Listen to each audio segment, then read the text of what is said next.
ایک بچے نے سمندر میں اپنا جوتا کھو دیا تو بلکتے ہوئے بچے نے سمندر کے ساحل پر لکھ دیا، یہ سمندر چور ہے۔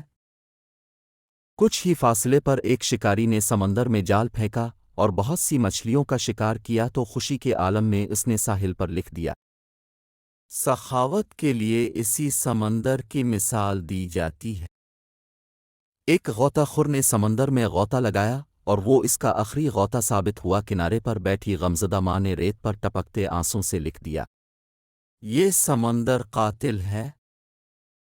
ایک بوڑھے شخص کو سمندر نے قیمتی موتی کا تحفہ دیا تو اس نے خوشی سے لکھ دیا، یہ سمندر بڑا کریم اور سخی ہے۔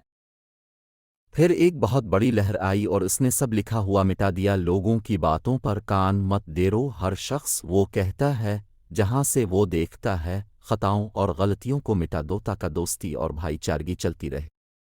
حضرت مولانا جلال الدین رومی۔